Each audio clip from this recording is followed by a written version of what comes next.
2026 is a big voter election year. You want to hear the voices of young people and what's on their mind? Then stay tuned to Real Possibilities.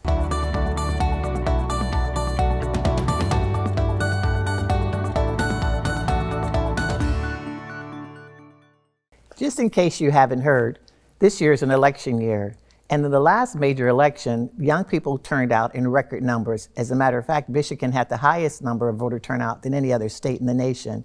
And to talk about voter education today, we have two young people. It's so nice to say that when you work at AARP. We have Lindsay and Jessica with us to talk about issues that are important to them during this 2026 election year and why they got involved with what we call our Thought Leadership Council. Welcome to Real Possibilities. Thank you. Thanks so much for being here. You know, it's so nice. We've had this Thought Leadership Council for a number of years now that's led by Sadie Shattuck, and she's done a phenomenal job of engaging the younger voices.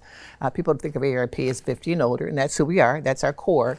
But we like to also talk about the future and talk about what people are young people particularly looking forward to in the future as they retire. But let's first start with the Thought Leadership Council. Lindsay, what is the Thought Leadership Council? Why don't you explain that to us? Sure. Thought Leadership Council is a group of volunteers all across the state that are advising AARP on issues for seniors, but from the perspective of a person that's not living as a senior right now. Some of us are caregiving, and we are experiencing older life in that lens. And some of us are sandwich caregiving, caregiving for young children at home. So I think we have an interesting perspective among our group. Our group is pretty diverse with our experiences, our ages, but we're all kind of non-seniors. And we also are really invested in what life will look like for us as we grow older.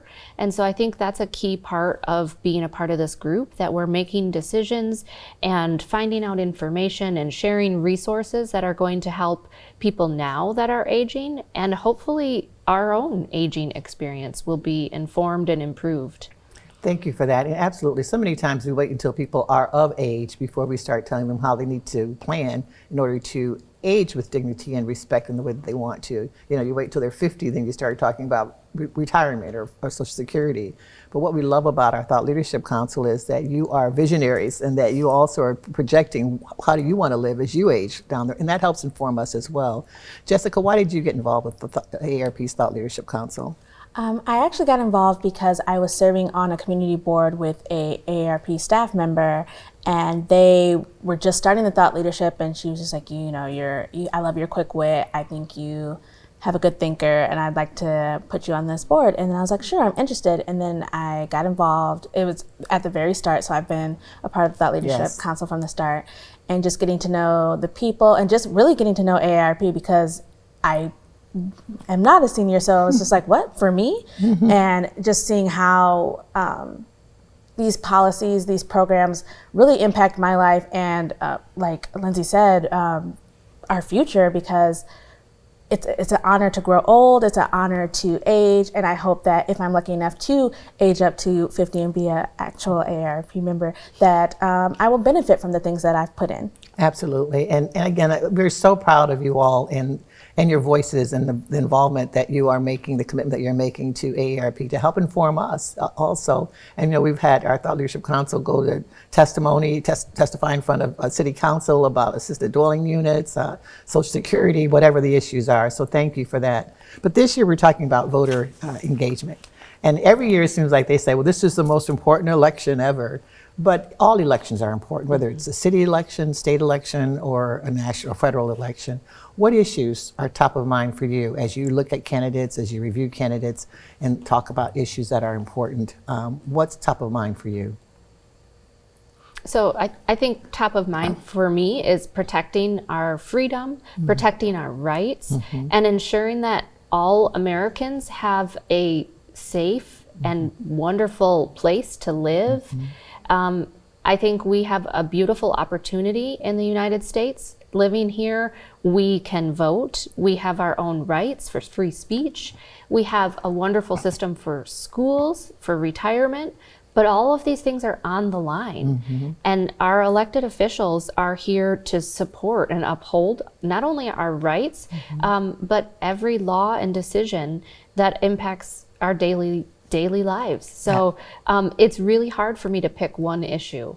But for me, I think it always comes down to protecting what's most important to me. For me, that's my family, my faith, my rights as an American citizen.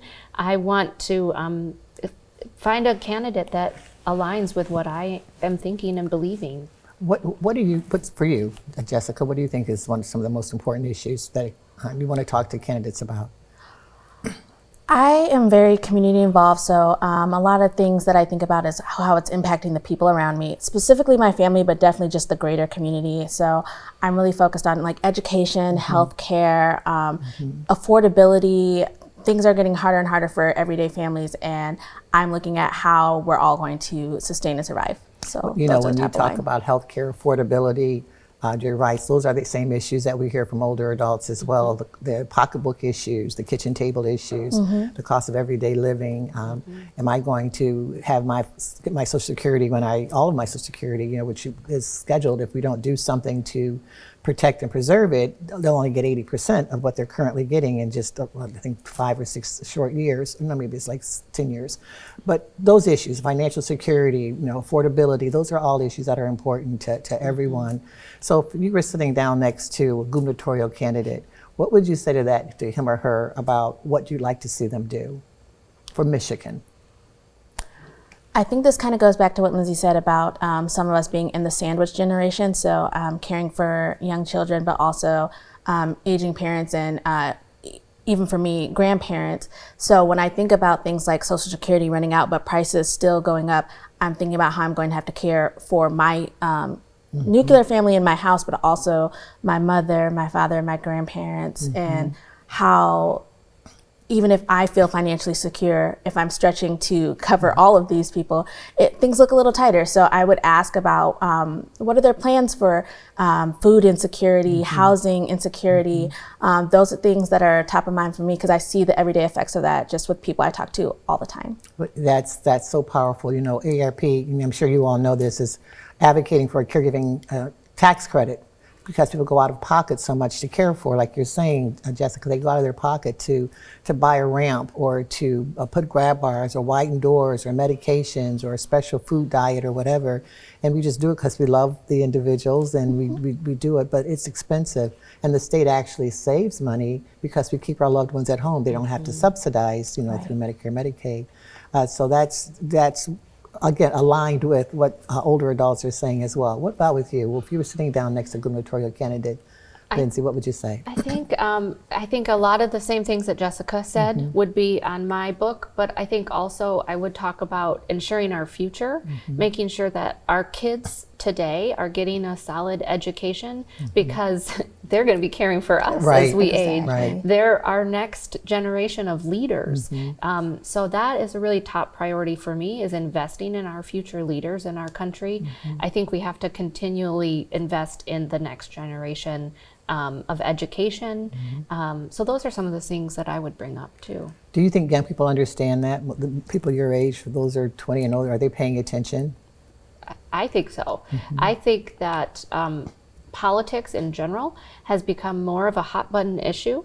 And I think young people in particular are getting more and more educated with the news and social media. It's hard to not hear issues. And then it's hard to not question whether what you're hearing is right or wrong. And so I think young people are learning to question information, find out the truth. And I think they're really more and more committed than ever because they see the effects of that. Where do you all get your news? Where do you get your information? What's your number one source of information? I think news like general news stations, TV news, newspapers, online versions. Those are some of the places that I go for news and information.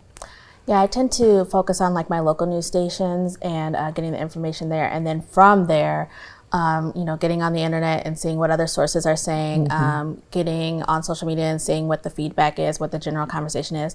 I'm really big on getting my sources of information from a lot of different places. And that's so smart, because if you listen to one station all the time, you only get that one station's perspective versus looking at both. So sometimes it's nice to to listen to someone that maybe thinks differently than you do, and it helps to inform your own thinking, because everyone has a right to their opinion, but then that helps you form your own opinion. So when we talk about voter engagement and getting young people involved, what would you say to people, particularly young folks, who say it doesn't make any difference? My vote doesn't matter.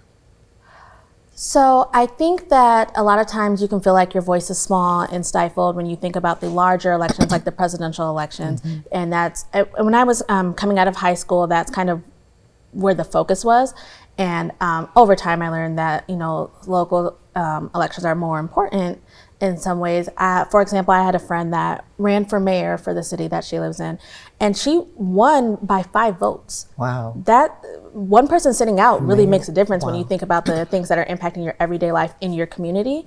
And so I think that's one myth I want to make sure I bust when I talk to people. I'm like, hey, you may think that you're just one small vote, because with the president, it could be like a range of hundreds of thousands of people that make a difference. So one person might not, but your local elected official could be 1 or 2 votes. Absolutely. And it's important. In the local elections, sometimes they get overlooked, school boards and the municipalities in terms of traffic stops and lights and roads.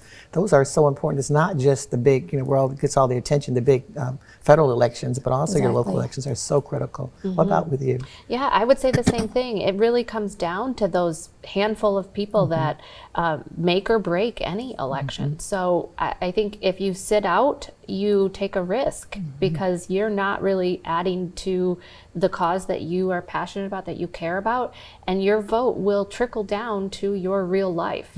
So I think it's really important to join in. Absolutely. And I personally, I'll often think about women voting, and we all didn't always have the right to vote. And people marched, some people bled, died in order for us all people to have a right to vote.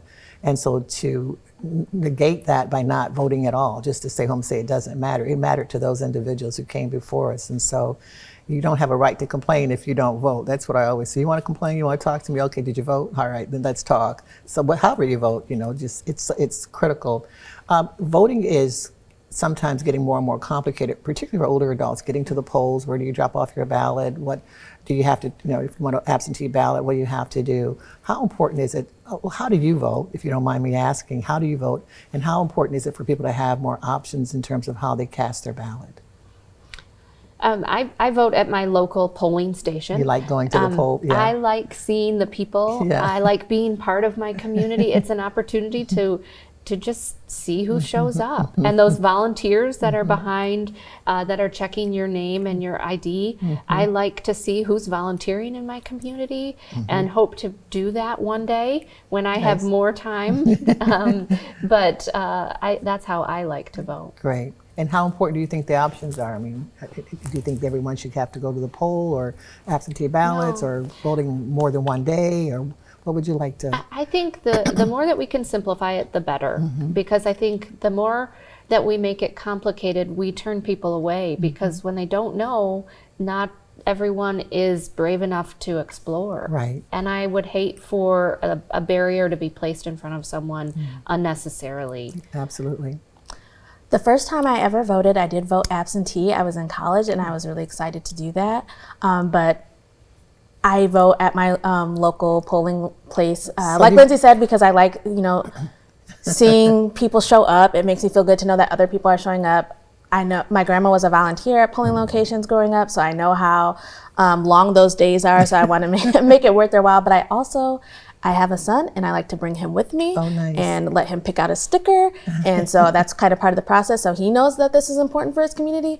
But I do think it's really important to have all those options. I think in Michigan, they make it pretty easy. The polling locations are open early, open late. You can do it on different days. So I've done it multiple ways, but I do prefer to go in person. Yeah, that's nice. It's something traditional about just taking you yourself, or taking your child, or taking someone with you and going to vote. People tend to remember that.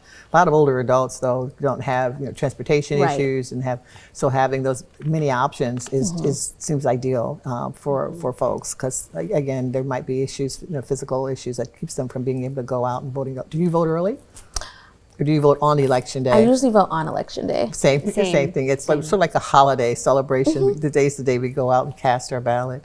When you talk with other young people, what are some of the things that you're hearing from them about their concerns about what's happening in our country and what they'd like to see changed? I think that one thing I hear a lot is still the "my vote doesn't matter," and the fact that typically, you know, we're on a two-party system and not knowing like one is better than the other. And I also like to point out when we talk about that, when we do local elections, there's a lot of nonpartisan positions that are in there too, and that people aren't necessarily party affiliated, and those are just as important. So that's something I hear a lot, though. Do you think we should have more of a three-party system in America?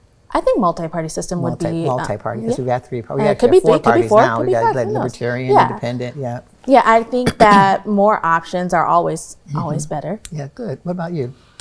I think the issues are a lot of the same issues that I talked about earlier, but I think it's taxes, it's education, it's how much money we have to spend at the end of the day, and I think the price of everything going up is another issue. As far as issues in voting and systems, I think, again, trying to simplify as much as we can is most important from my perspective. So let's say you ruled the world. I know you're too young to remember the show Queen for a Day, but let's just say you ruled the world for a day and you can make one change, just one change to Michigan. Let's just say, well, maybe that's not the world if you're ruling, but let's say you ruled Michigan for one day. What change would you make? Just one. What would be the first thing that you do? Related to voting. Well, just related to priority issues for... I would say access to food and housing for everybody. What does that look like? People are able to get food to sustain them throughout the day, and people are able to live in a place that's safe and secure. Nice. You know, I serve and have the pleasure, honor of serving on the Food Bank Council of Michigan. And I remember when I first started serving on there, the goal was to, the same way that you have Amazon deliver packages to your home, that people could check the food that they wanted and have it delivered to their home versus having to go to a food bank and, you know, be handed a box that's stuff that you may or may not even like or use. And they're working toward that goal. I mean, it's not about just getting food for a day. It's by, like you're saying, taking away hunger for the rest of your life, taking away the insecurity, food insecurity for the rest of your life. And when you think about we're the richest nation on the earth, for someone to not know where their next meal is coming from, whether you're young or old, a lot of older adults, same thing. They just, they give to their grandchildren instead of taking the meal sometimes themselves if they're financially struggling, you know. So everyone having access to good, healthy food. Yeah. My background's in education, and throughout my college work, we talk about the hierarchy of needs, and it's like, how can we meet the needs of the people if they can't even have a place to live and eat? Like, that's basic before we even build on the next thing. That's universal. We need to get Maslow's that. hierarchy of need. Absolutely, absolutely. You can't even think if you're not in If school I'm or hungry, wherever. I don't care about any of the rest. Yeah. We've got about a minute and a half left. How about you? I think for me, I would say that's definitely a top priority, and I would add health care. I think that we need to make sure that we're prioritizing good health at all stages of life and making sure that everyone has opportunities to do that. So that's what I would add to the list. Well, healthcare and food, if we could fix those two things, and then people could just, I mean, they could flourish and do whatever they want to do, but not knowing where you might live or affordability issues or having access just to good food and nutrition and healthcare, they're combined. Health is wealth and wealth is health, right? They are combined. You can have all the money in the world, but if you don't have good health. You can have all the health in the world, but if you don't have money, you know, then so they're connected. In the 30 seconds that we have left, what advice would you give to young people about voting? Who wants to go first? Just do it. Get out there, learn the information, and just boots on the ground. Vote. Boots on the ground, go out and vote. Yeah, I'd say your voice matters. Don't be shy. This is a great time to share what you have with the world. Voting is one simple step to really getting engaged in bigger things. So the possibilities are endless. And if you feel good after you voted, you feel like your voice has been, you've offered your voice, whether it's been heard or not. Let's hope it has. We are so proud of this Thought Leadership Council and the two of you. You inspire me every time I'm in the same room or in contact with both of you. With the entire Thought Leadership Council, I think that the future is a lot brighter as a result of the work that you do and the voices that you lift up. So thank you so much for being here. Well, thanks Thank for you having us. Yeah.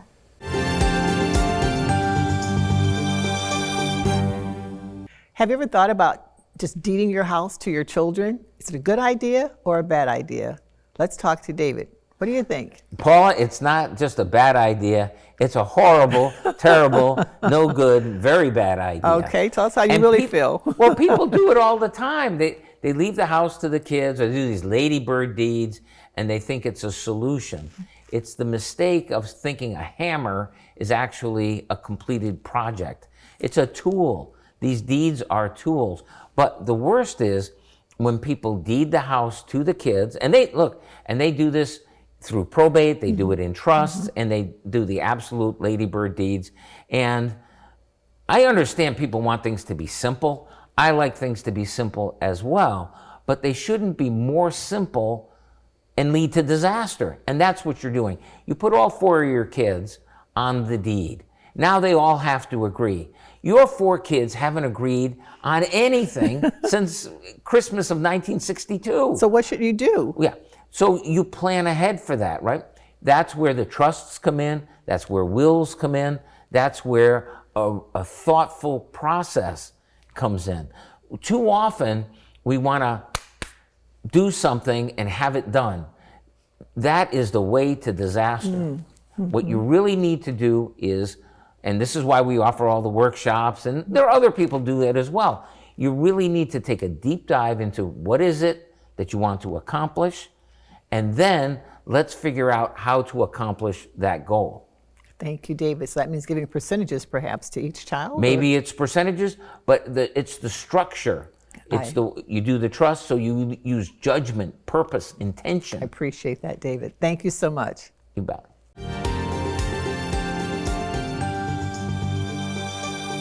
You know, throughout life, people focus a lot on investments, but lifestyle matters too, right, James? For sure. The vast majority of soon-to-be or retirees, I would say the money component is the most worrisome, but what makes people the happiest is being able to utilize their resources with a happy lifestyle with friends and family, to be able to spend time and do those experiences that they might not have had an opportunity to do while they were working.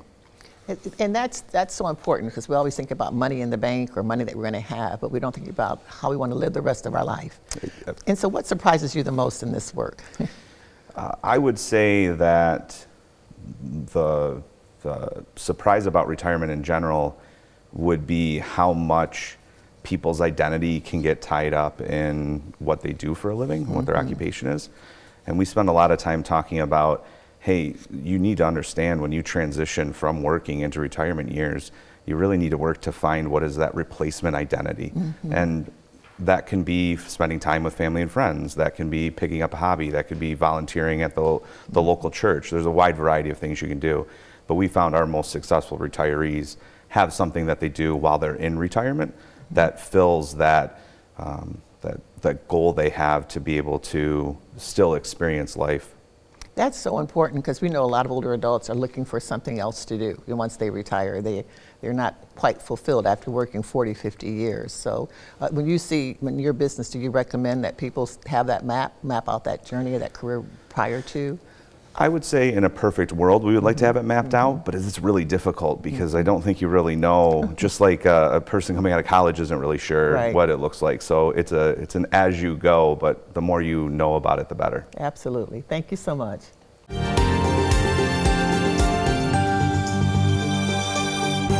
Everyone has a need for alternative transportation at some point in time in their life. Krista, thank you for being here today to tell us about how your transportation needs have changed. Thank you for having me. So I use CATA, Paratransit, Spectran. It is amazing. They come to my house. I can call and schedule a ride, or I can use the SpecTran app and schedule a ride right while I'm at home without having to call and talk to anybody. I can do it anytime between the hours of 8 and 4 a.m. and p.m. And they will take me anywhere I have to go. $2.50 each way. Wow. And it's amazing. Like, go every day, I'm on the bus, and I go all over the place. Sometimes other people are on the bus also, which makes it even, for me, it makes it better because then I get to see other places and it makes it somewhere else that I want to go. And like, I'm always on the bus, I'm always going somewhere. If I didn't have SpecTran, I would be probably home all the time. Even though I have a power chair, it can only go so far, whereas the bus can take me anywhere. I can be in Okemos this morning and in East Lansing tonight. Their hours, they will pick you up anywhere between like 7 a.m. and 11 p.m. And it's just amazing. It's amazing. And you know, particularly older adults, there's something called social isolation. So if you don't get out and get around other people, you start feeling really depressed and you just have other issues. So being able to have transportation that will take you anywhere, Anywhere, right? for Anywhere you want to anything. go. Not just to work, they'll take you to school, they'll take you to church, they'll take you to the grocery store, they'll I take love you it. to your friend's house. Thank you. I appreciate that. It's good to know that. Thank you for sharing with us. Thank you.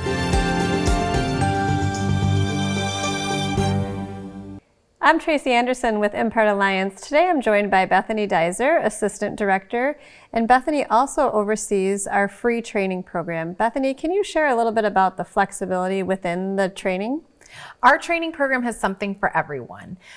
Some of our students are brand new to healthcare, brand new to direct care work, brand new to long-term supports and services, and they start out with us to explore what the job is and to consider if it's a career that they want.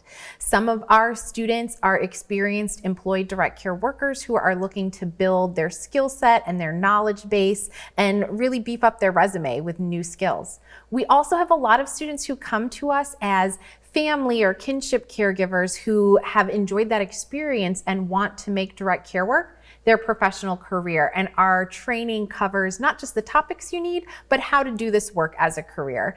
And there's something for everybody from all of those pathways. I like to say there's no wrong door to direct care work. And so we have training that can suit all of those student needs. And what sort of topics are covered in the trainings? We cover all the essential competencies that every direct care worker needs to know. We start with fundamental knowledge for direct care work and working with older adults and people with disabilities, all about safety, preventing infection, communicating with people. And then we build in those direct care worker roles and the people that direct care workers work with. Who are they and what do some of these conditions mean, like dementia? And then we add on all the skills, and direct care workers do a ton of different skills. They do personal care, hygiene care, but they also do home care and assisting with healthcare needs. All right, well, thank you very much. Of course. There's so much at stake at the ballot box this year. Make certain that you know the issues, that you know the candidates, and that you do your homework. But bottom line, be sure that you vote.